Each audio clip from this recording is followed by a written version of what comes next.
ये दिल्ली का जंतर मंतर है। यहाँ प्रौढ़ शिक्षा का जो अभियान चलाया गया था, केंद्र सरकार का अभियान था, उसमें जो शिक्षकों की भर्ती हुई थी, शिक्षक प्रेरक बोलते हैं उसको, उनकी भर्ती हुई थी। 2000 वेतन दिया जाता था उनको, और वो अब 31 मार्च को वो कॉन्ट्रैक्ट खत्म होने वाला है। तो काफ़ी संख्या में पूरे देश से जो टीचर है वो यहाँ आए हुए हैं, और उनकी मांग है कि उनकी तनख्वाह भी बढ़ाई जाए और उनका जो कॉन्ट्रैक्ट है उसे भी कंटिन्यू। अच्छा बताइए, कितना प्रौढ़ शिक्षा में क्या स्थिति कुछ बदली है? प्रौढ़ शिक्षा में काफ़ी स्थिति बदली है। मतलब जो महिलाएं पहले अंगूठा लगाती थी वो आजकल साइन कर सकती, बैंक से अपने पैसे अकाउंट से निकाल सकती है। नरेगा मजदूरी जो महिलाएं कर रही हैं वो आज अपने खातों से अपने आप पैसे निकाल सकती हैं और उन पे अपना महिला साक्षरता दर बढ़ी है उसमें 35% से ज़्यादा हमारी महिलाएं शिक्षित हो गई हैं। और जो भी और क्या क्या काम लिया जाता है आप लोगों से? काम हमसे जो है हमसे लिए जाते हैं। नरेगा में कभी काम कराए थे, पंचायत में जाते हैं सर। जैसे हमारे यहाँ राजस्थान में पुस्तकालय वाचनालय चलते हैं, उसका हमें 500 रुपये अलग से मानदेय मिलता है। तो आप लोग कहाँ से आए हैं? हम उत्तर प्रदेश से आए हैं, अलीगढ़ से आए हैं, सहारनपुर उत्तर प्रदेश। उत्तर प्रदेश। आप सब लोग प्रौढ़ शिक्षा में टीचर हैं? तो ये देखिए काफ़ी संख्या में टीचर है। प्रौढ़ शिक्षा अभियान जो चला था उसके तहत लोगों को शिक्षित करते हैं, और काफ़ी संख्या में जंतर मंतर पर है। और इन लोगों की मांग है कि 31 मार्च को इनका कॉन्ट्रैक्ट ख़त्म हो रहा है, और इन लोगों की मांग है कि जो इनकी सैलरी है 2000 वो बढ़ाई जाए।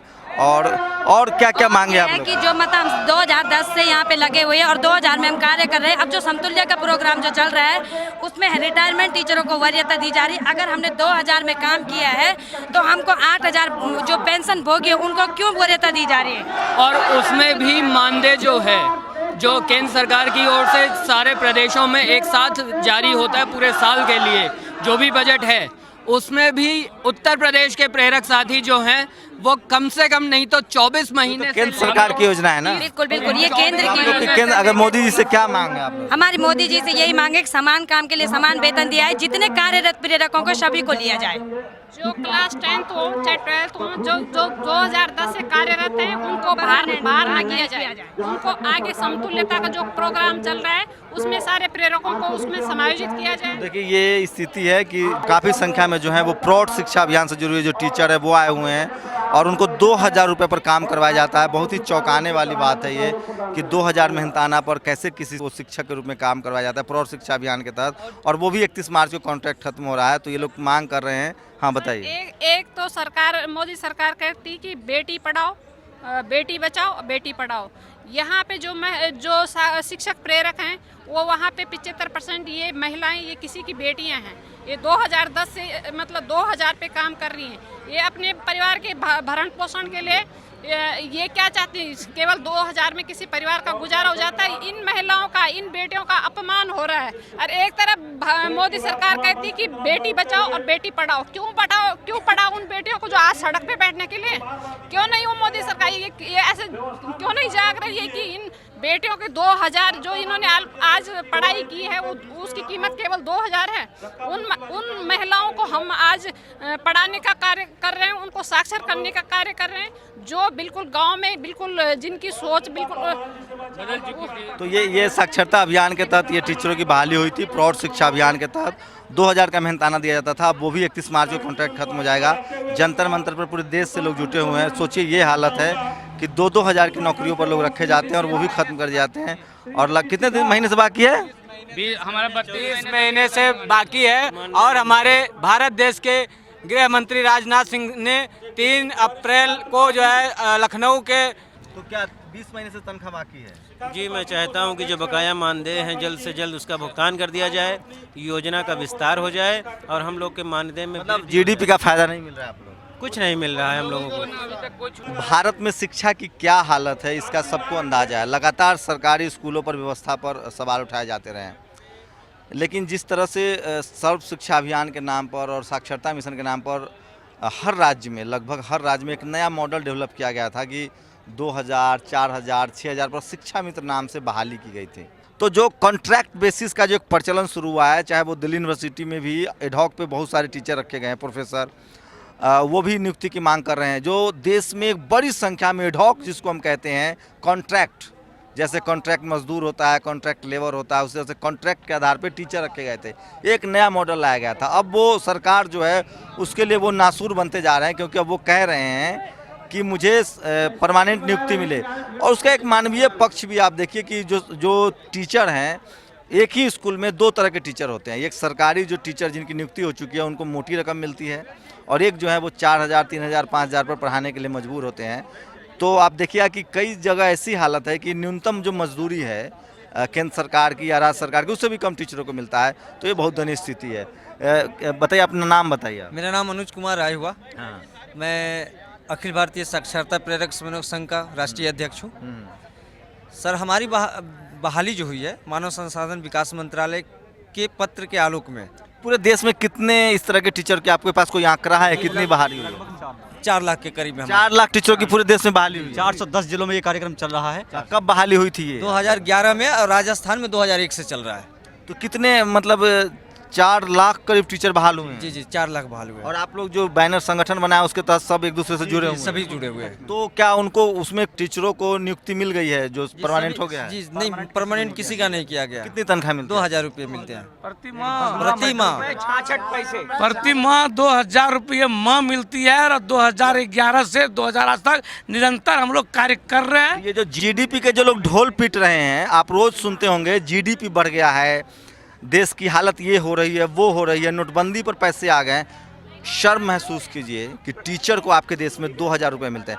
कहीं ऐसा तो नहीं कि 1 घंटा पढ़ाना पड़ता है? नहीं नहीं, 10 से 5 और 25-30 महीने से निरक्षरता रूपी कोड को दूर करते हैं। कहाँ से हैं आप? मैं राजस्थान से हूँ, मंजू शर्मा। आप भी टीचर हैं? हाँ जी। तो कितनी आपकी तनख्वाह कितनी? हमारी माता 2000 है, 2000 रुपये मानदेय मिलता है हमें। 66 पैसे प्रतिदिन। तो क्या सरकार ने कहीं ऐसा, जब आपने कॉन्ट्रैक्ट साइन किया था तो कहीं ऐसा तो नहीं था कि स्कूल आइएगा फिर चले जाइएगा, फिर खेती वेती कीजिएगा, कुछ और कीजिएगा? हम 2000 में कैसे गुजारा होगा भाई? वही तो सवाल है। सरकार कह रही है कि सबका साथ सबका विकास। तो देखिए, ये स्थिति है। सोशल साइट्स का ज़माना है, सब लोग अपने अपने हिसाब से अपनी खबरें लगा रहे हैं। टीवी देखना आप लोग छोड़ दीजिए। जंतर मंतर पर, देश की राजधानी दिल्ली में जंतर मंतर पर, मेरे कैमरामैन आपको दिखाएंगे, साइड हो जाइए जरा आप लोग। ये भीड़ है, देखिए, ये पूरे देश के लोग हैं यहाँ, पूरे देश के लोग हैं, पूरे देश के लोग हैं, और ये टीचर हैं और इनको 2000 रुपये तनख्वाह मिलती है। और आपके अखबार में, टीवी में एक खबर गायब है, कोई पत्रकार नहीं आ रहा है। क्या लग रहा है, आप लोग की खबर चल रही है कहीं? कहीं नहीं चल रही है। कहाँ है आप लोग अखबार पढ़ते हैं? वैसे अखबार जिसको ये खबर न लगे, अखबार पे तो सांप सुछुंदर बिच्छू दिखाया जाता है। आप लोग सहमत है उससे? नहीं, सहमत नहीं है। ये जरूरी खबर लग रही है? नहीं जी, ये जरूरी खबर है। आप कितने साल से आप लोग जो है वो तो टीचर से तो हर तरह का काम लिया जाता है, आप कुछ दिन में सिंचाई भी करवाएंगे। तो बताइए कि 2000 रुपये कितने साल से आप लोग की नियुक्ति हुई? लगभग 6 साल हो गया, 6.5 साल, 6.5 साल हुआ। मतलब जो मनमोहन सिंह के जमाने में? जी, मनमोहन सिंह। और मोदी जी का राज आ गया, 3 साल निकल गया है, कुछ उम्मीद है? कुछ नहीं लगता है। अभी गृह मंत्री जी ने यूपी के चुनाव में, गृह मंत्री की बात हटा दीजिए। गृह मंत्री घोषणा करते रह जाते हैं, चले जाते हैं। इसको बात हम लोग सेफ नहीं। तो क्या संसाधन? तो देखिए, ये हालत है आपके देश की कि 2000 पर टीचर काम कर रहे हैं। मुझे लगता था पहले कि पत्रकारों की तनख्वाह बहुत कम होती है और 18-18 घंटे, 20-20 घंटे काम करना पड़ता है। ये हंसने की बात नहीं है, हंसी छूट रही है। आप सोचिए कि आपके देश की क्या हालत है, किन परिस्थितियों में काम करते होंगे, ये आप कल्पना कीजिए कि क्या हालत है। और ये खबरें आपको टीवी में नहीं दिखेंगी। मुझे ज़्यादा गुस्सा टीवी चैनलों पर, अखबारों में आता है, किस तरह की खबरें नहीं चलती है। सरकार बनती रहती है, बिगड़ती रहती है, पार्टी जीतती हारती रहती है, लेकिन इस तरह के सरोकार की जो खबरें हैं वो आपके चैनल से गायब है, आपके अखबारों से गायब है। ये कोई बड़ी कम संख्या नहीं है। ये बताइए कि पूरे देश से कहाँ से लोग आए हैं? आप कहाँ से आए? राजस्थान से आया हूँ। राजस्थान, सिद्धार्थनगर, यूपी, कन्नौज, उत्तर प्रदेश। बताइए, पूरे देश से हजारों टीचर जो हैं वो जंतर मंतर पर हैं और ये खबर नहीं है। और सबसे दुखद बात है कि 2000 रुपये पे ये काम। कितने साल से आप 2000 रुपये पे काम कर रही हैं? मैं 2003 से ये योजना चालू हुई है राजस्थान में, तो मेरे को तो कम से कम 8 साल हो गए हैं इस योजना में काम करते हैं। घर वाले मना करते हो कि कहाँ जा रही हो 2000 रुपये के लिए? घर वाले क्या बोलते हैं, गली मोहल्ले वाले भी कहते हैं 2000 के लिए अपना। अब सर, मैं 2011 से कर रहा हूँ सर। सब घर वाले नाराज होते हैं। ऐसा तो नहीं कि आप सब लोगों की जुगाड़ से नियुक्ति हो गई थी? नहीं, ऐसा नहीं है, कोई जुगाड़ नहीं है। क्या बताइए, एक सेकंड। मार्च को हमारा अनुबंध खत्म होने जा रहा है। सरकार को अभी तक ये पता नहीं। तो आप लोग ये चाह रहे हैं कि 2000 पर ही अनुबंध बरकरार रहे? वो तो बड़े नहीं। 26 अक्टूबर को सुप्रीम कोर्ट का आदेश है कि समान काम के लिए समान वेतन दिया जाए, हमको वो चाहिए। आप लोग वेतन समान चाहते हैं या जो कंटिन्यू करना चाहते हैं? कंटिन्यू नहीं, वेतन समान चाहते हैं। कंटिन्यू भी हो, कंटिन्यू भी हो, समान नौकरी बची रहे। जी जी, समान वेतन भी चाहिए। अच्छा राय जी, आप बताइए, आप तो बहुत पढ़े लिखे हैं, ये मिनिमम क्वालिफिकेशन क्या थी इस नियुक्ति में? इसमें मैट्रिक था और ब्लॉक स्तर पर बहाली की गई उनके लिए इंटर था, और जो जिला स्तर पर बहाली की गई थी उनके लिए बीए था। अच्छा, मतलब मैट्रिकुलेशन, ग्रेजुएशन और 10+2 तीनों थे। जी, तीनों थे। आरक्षण का ध्यान रखा गया था बहाली में जी 100%, जिसमें 50% महिला है। महिलाओं को 50, ये सिर्फ पूरा ओवरऑल देश की हालत थी या बिहार में? पूरे ऑल इंडिया में 50% महिलाओं को आरक्षण था। जी जी। अच्छा, उसमें SC ST OBC वाला जो आरक्षण है उसका भी ध्यान रखा? जी जी, पक्का 100%। कोई SC ST OBC के टीचर हैं जो हाथ उठाएंगे? हैं? क्या नाम है सर हरिकांत है। कहाँ से नाम है? हरिकांत आप दलित समाज से क्या है? जी, मैं शिक्षा प्रेरक हूँ। नहीं, तो किस मतलब क्या किस कैटेगरी से? SC है, ST है? अनुसूचित जाति से। तो क्या ये आप सच सच बताइएगा। देखिए, मैं सिर्फ ये चाह रहा हूँ कि जो बहालियाँ हो रही है ना उसके आरक्षण की, तो देखिए ये बात है कि इन लोगों का कहना है, खैर मैं इस पर, मेरी अपनी जानकारी बहुत कम है, मैंने इस पर कोई पड़ताल नहीं की है। हाँ बताइए। बोलना है सर, पहली बात है कि हम 2010 से जब से कार्यरत है, आज 31 मार्च को जो ये प्रोग्राम बंद हो रहा है, उसके बाद जो समतुल्य प्रोग्राम चल रहा है उसमें बोला जा रहा है कि सबसे पहले रिटायरमेंट टीचरों को वरीयता दी जाएगी, मगर जो हम लोग 5 साल से 6 साल से 2000 में काम कर रहे हैं उनको हमें वरीयता नहीं दी जा रही। जो पेंशन भोगी उनको वरीयता दी जा रही, तो कि यहाँ पे हमारा हनन भी तो हो रहा है, वहाँ पे हमारा हनन हो रहा है, तो ये हनन क्यों हो रहा है? हमारा समान काम के लिए समान वेतन दिया जाए। पंचायत में जो सरकार ने कार्यालय दिया है उसको कौशल विकास सूचना का खिड़की दर्जा अविलंब चालू किया जाए। अच्छा, एक बताइए, प्रौढ़ शिक्षा वाला जो, हाँ बिल्कुल आपकी जानकारी थी, प्रौढ़ शिक्षा वाला जो मामला है तो उसके लिए अलग से स्कूल है या हर ब्लॉक में? अलग से है, नहीं सर, अलग से है। 2010 में साक्षर भारत कार्यक्रम के अंतर्गत ये एक परियोजना चली थी, 2012 तक इसका मिशन था। 2012 में वो लक्ष्य पूरा नहीं किया गया, उसके बाद सरकार ने इसको 2017 तक आगे बढ़ाया इस परियोजना को।